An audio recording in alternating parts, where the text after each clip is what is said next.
আসসালামু আলাইকুম প্রিয় ভাই বোন, আশা করি তোমরা সকলে অনেক ভালো আছো।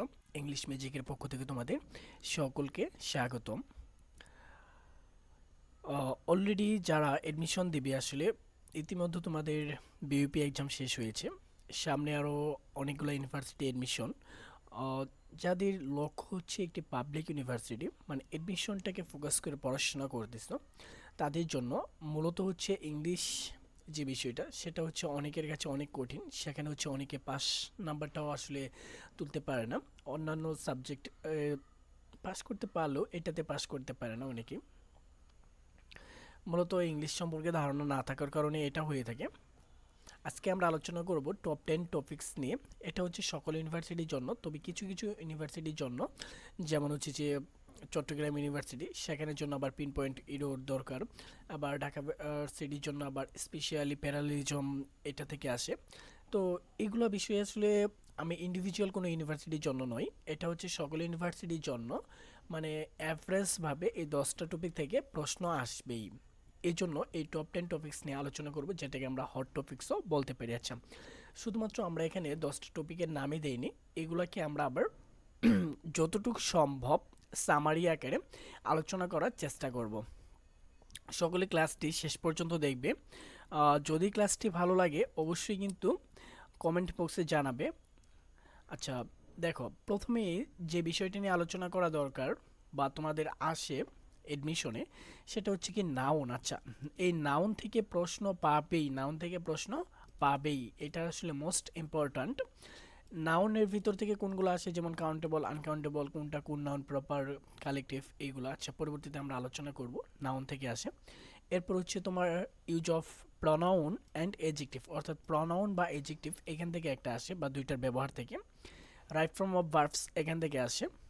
রাইট ফর্ম অফ ভার্ব থেকে তো কোশ্চেন আসবেই। কজেক্টিভ ভার্ব, কন্ডিশনাল সেন্টেন্স, এগুলো আসলে অনেকেরই জানা, তারপরে অনেকে ভুল করে। আসলে পরীক্ষার সময় কী হয় জানো, তুমি এমন কোনো প্রশ্ন আসবে না যেটা তুমি সারা জীবনে পড়ো নাই, মানে খুবই কম আসবে ওরকম।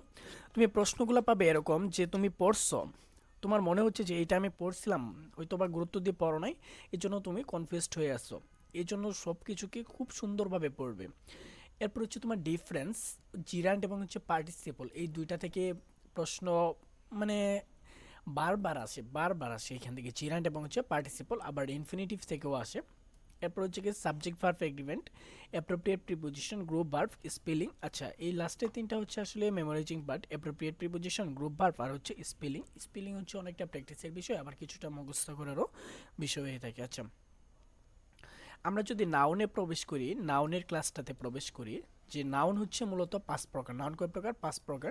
প্রপার নাউন যেমন হচ্ছে ঢাকা, বাংলাদেশ। কমন নাউন হচ্ছে ম্যান, বয়। কালেকটিভ নাউন হচ্ছে আর্মি, ক্যাটল। এরপর হচ্ছে material noun gold, water, silver. Abstract noun যেটা হচ্ছে আসলে মূলত ধরা যায় না, ছোঁয়া যায় না, শুধুমাত্র অনুভব করেছে, অনেস্টি, কাইন্ডনেস, ড্রিম, এগুলো হচ্ছে কি আমাদের অ্যাবস্ট্রাক্ট নাউন। আচ্ছা, এটা হচ্ছে আমাদের নাউন 5 প্রকারগুলো। এরপর হচ্ছে গণনার ভিত্তিতে আবার নাউন 2 প্রকার আছে।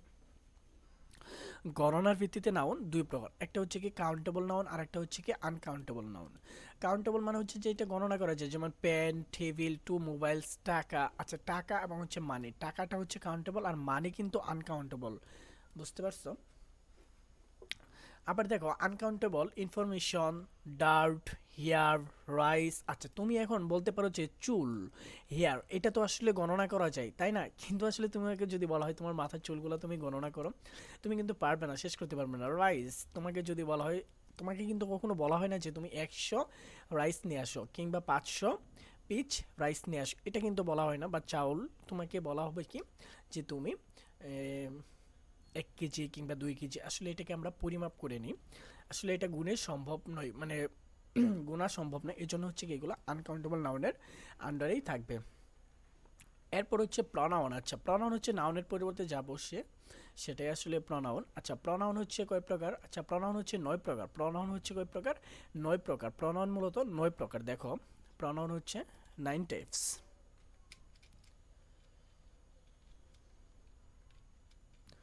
9 টাইপস। আচ্ছা, দেখো, প্রথমে আছে কি পার্সোনাল প্রোনাউন। মনে রাখবা পার্সোনাল প্রোনাউন কোনগুলো, মানে পার্সন আছে না, first person, second person, third person, I we হচ্ছে ফার্স্ট পারসন, সেকেন্ড পারসন হচ্ছে ইউ, থার্ড পারসন হচ্ছে দে দেয়ার হি হিজ হিম, যা আছে বাকি সব দুনিয়াতে সব কিছু থার্ড পারসন।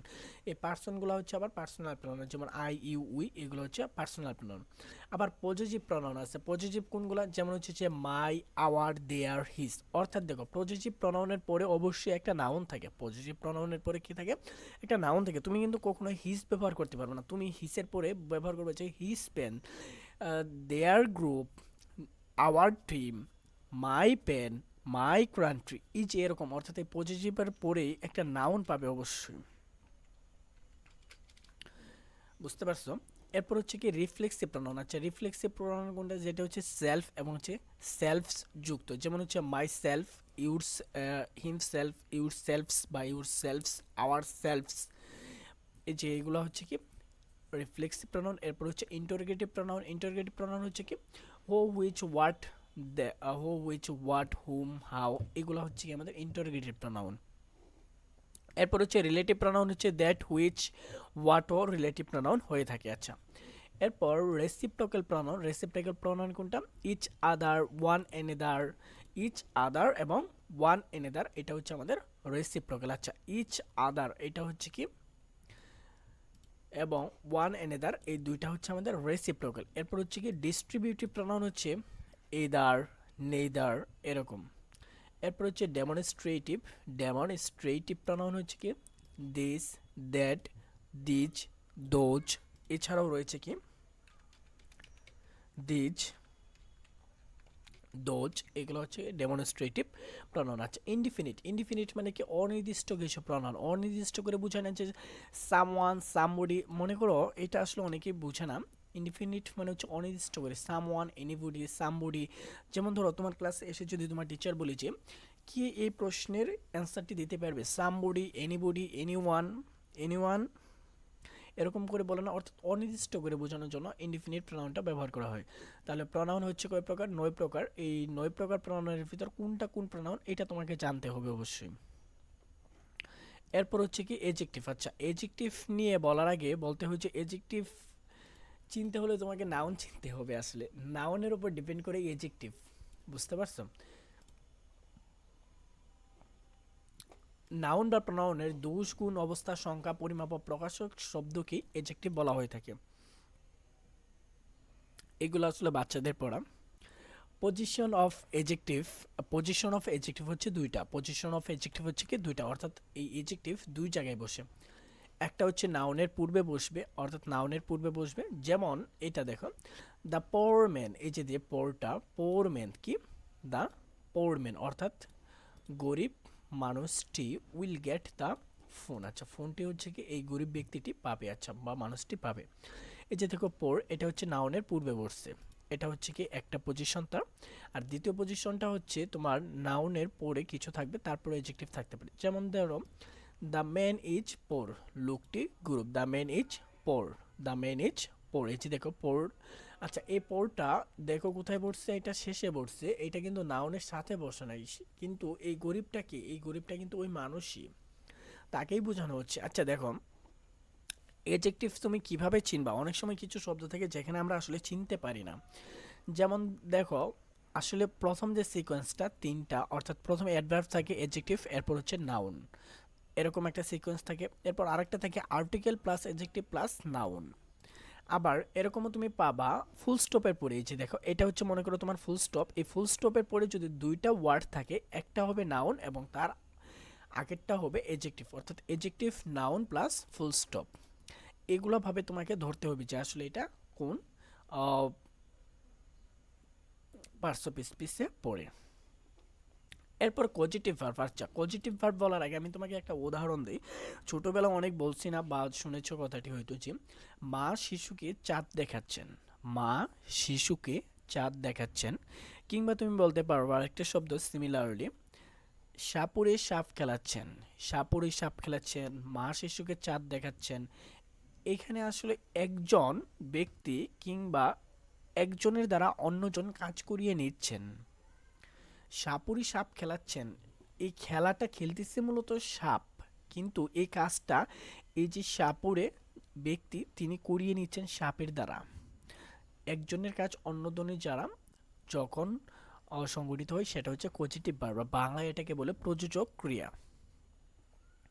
যে ভার্বের মাধ্যমে সাবজেক্ট অর্থাৎ সাবজেক্ট অবজেক্টকে দিয়ে কোনো কাজ করিয়ে নেই তাকে পজিটিভ ভার্ব বলে। বুঝতে পারছো? যে ভার্বের মাধ্যমে সাবজেক্ট অবজেক্টকে দিয়ে কোনো কাজ করিয়ে নেই তাকে পজিটিভ ভার্ব বলে। যেমন আচ্ছা, পজিটিভ ভার্ব হচ্ছে দুই প্রকার। আচ্ছা আগে এইটা বুঝো, পজিটিভ ভার্ব হচ্ছে কি দুই প্রকার। পজিটিভ ইন রিয়াল মুড, মানে রিয়েল মুড, একদম রিয়েল মুড, বাস্তব যেটা, অর্থাৎ সি। সি মানে কি নিজে দেখা, সি মানে নিজে দেখা, আবার অন্যকে দেখানো হচ্ছে কি শো। এরপর লার্ন মানে হচ্ছে কি নিজে শেখা, আর টিচ মানে হচ্ছে কি অন্যকে শেখানো। তাহলে এখানে পজিটিভ ভার্ব কোনটা? এই যে এটা হচ্ছে আমাদের পজিটিভ ভার্ব।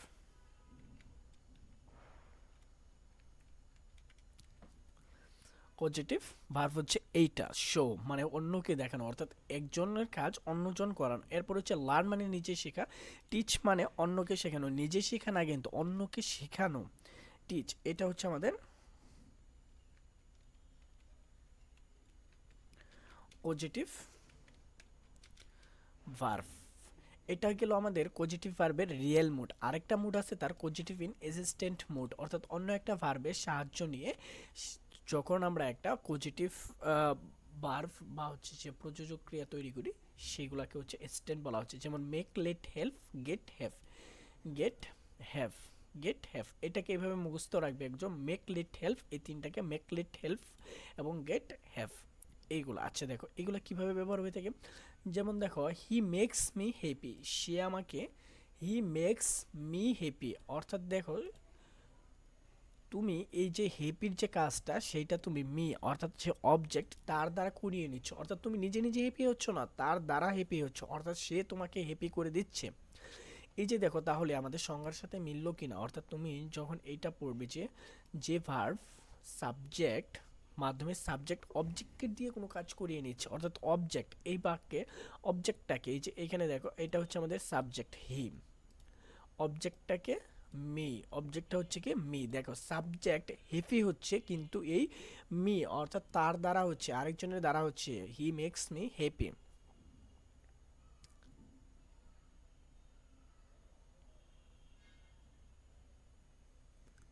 আচ্ছা এরপর দেখো, I get my dress, I get my dress washed by someone, আমি আমার কাপড়গুলো অন্যের দ্বারা ধুয়ে নিচ্ছি, এরকম ধরনের। আচ্ছা এরপর দেখো জিরান্ড এবং হচ্ছে কি পার্টিসিপল। আচ্ছা জিরান্ড এবং পার্টিসিপল এটা অনেকেই বুঝতে পারে না। দেখো খুবই সহজভাবে জিরান্ড কাজ করে নাউনের মতো, অর্থাৎ সে নাউন হিসেবে কাজ করে। যেমন দেখো, reading is a good habit, এইখানে রিডিং, রিড একটা ভার্ব ঠিক আছে কিন্তু এর সাথে তো আইএনজি যুক্ত হয়েছে, মানে জিরান্ডের সাথেও আইএনজি যুক্ত হবে, পার্টিসিপলের সাথেও আইএনজি যুক্ত হয়। এখন দুইটার ভিতর পার্থক্য হচ্ছে একটা নাউনের কাজ করবে আর একটা কি এডজেক্টিভের কাজ করবে। নাউনের কাজ করে জিরান্ড, যেমন reading is a good habit. দেখো এখানে কিছু করা বোঝাচ্ছে না, রিডিং মানে হচ্ছে কি পড়া, মানে বই পড়া, কোনো কিছু পড়া একটা ভালো অভ্যাস। এরপর পার্টিসিপলে যদি যাও, এটা কাজ করে এডজেক্টিভের মতো। কিসের মতো? এডজেক্টিভের মতো। যেমন ধরো দেখো, I so a walking man, I so a walking man, আমি একজন মনে করো যে হেঁটে যাওয়া মানুষকে দেখলাম। হেঁটে যাওয়া, সে দেখো এই যে ওয়াকিং, এটা কিন্তু আসলে এখানে ক্রিয়া, মানে তোমার ক্রিয়াশীল রয়েছে, মানে সে একটা কাজ করতেছে, এরকম ওয়াকিং ম্যান। বুঝতে পারছো? দেখো তাহলে এই জন্য এটা আমাদের এডজেক্টিভ হয়ে গেল। এরপর দেখো কন্ডিশনাল সেন্টেন্স। আচ্ছা কন্ডিশনাল সেন্টেন্স সম্পর্কে অনেকেরই খুব ভালো ধারণা রয়েছে, তারপরেও কিছুটা বলতে হয়। সেটা হচ্ছে কি জিরো কন্ডিশন, একটা আছে জিরো কন্ডিশন। যেমন if you stay in the sun, তুমি যদি সানের ভিতর স্টে করো, থাকো, কিছুটা সময় অবস্থান করো, ইউর স্কিন বার্নস, তোমার কি স্কিন জ্বলে যাবে, পুড়ে যাবে, এরকম ধরনের। এখন দেখো এটা হচ্ছে কি আমাদের জিরো কন্ডিশন।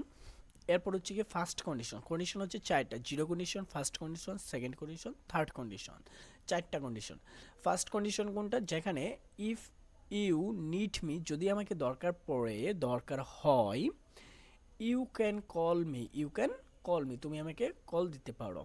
এটা হচ্ছে আমাদের ফার্স্ট কন্ডিশন। এরপর সেকেন্ড কন্ডিশন হচ্ছে কি, if I went to home, যদি আমি বাসায় থাকতাম বা বাসায় যেতাম, আই কুড বি হ্যাপি, আমি সুখী থাকতে পারতাম। অর্থাৎ এখানে দেখো এই যে প্রথম যে কন্ডিশন, জিরো কন্ডিশন এবং ফার্স্ট কন্ডিশন, এই দুইটা হচ্ছে আমাদের বাস্তব, অর্থাৎ এখানে এই দুইটা দ্বারা আমাদের বাস্তব কিছু শর্ত বোঝায়, বাস্তব কিছু শর্ত বোঝায়। আর সেকেন্ড এবং থার্ড কন্ডিশন দ্বারা আমাদের সাধারণত অবাস্তব। তুমি যদি আসতে আমি যেতাম, আমার যদি টাকা থাকতো আমি বাড়ি কিনতাম, সেদিন যদি তুমি আসতে আমি যেতাম, অর্থাৎ সেটা অবাস্তব, সেটা আর বাস্তবে নেই, সেটা আসলে আর সম্ভব না। এই ক্ষেত্রে আমরা সেকেন্ড এবং থার্ড কন্ডিশনটা ব্যবহার করে থাকি। তাহলে কি বলতেছিলাম যে সেকেন্ড কন্ডিশন এবং থার্ড কন্ডিশন হচ্ছে কি অবাস্তব, আনরিয়াল। আচ্ছা দাঁড়াও, এখানে আমি একটু লিখে দিচ্ছি।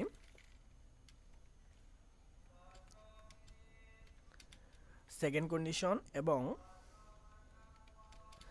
এই থার্ড কন্ডিশন হচ্ছে তোমার আনরিয়াল, অবাস্তব বোঝাবে। আর জিরো এবং হচ্ছে ফার্স্ট কন্ডিশন হচ্ছে কি রিয়াল, মানে বাস্তব কিছু শর্ত বোঝাবে। আচ্ছা সেকেন্ড কন্ডিশনগুলো, এরপর থার্ড কন্ডিশন হচ্ছে কি যে if I had had much time, আমার কাছে যদি অনেক সময় থাকতো, পর্যাপ্ত সময় থাকতো। আচ্ছা এইখানে এই প্রথম হেডটা হচ্ছে আমাদের অক্সিলারি,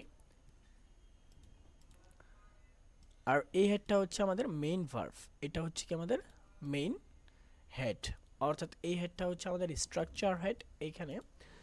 আচ্ছা দেখো, আমার কাছে যদি অনেক সময় থাকতো, I could have given more information, আমি তোমাদের আরও কি করতে পারতাম, আরও অনেক বেশি তথ্য দিতে পারতাম। যদি আমার কাছে অনেক সময় থাকতো আমি তোমাদের অনেক সময় দিতে পারতাম বা তথ্য দিতে পারতাম।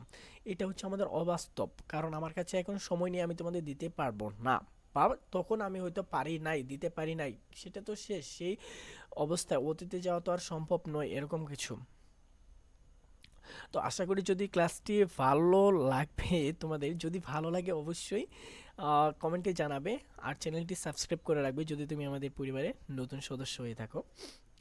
আচ্ছা, সকলের জন্য শুভকামনা, তোমাদের সকলের নেক বাসনা পূরণ হোক, সকলে একটি পাবলিক ইউনিভার্সিটি সিট অর্জন করো, সকলে ভালোভাবে পড়াশোনা করো। আল্লাহ হাফেজ।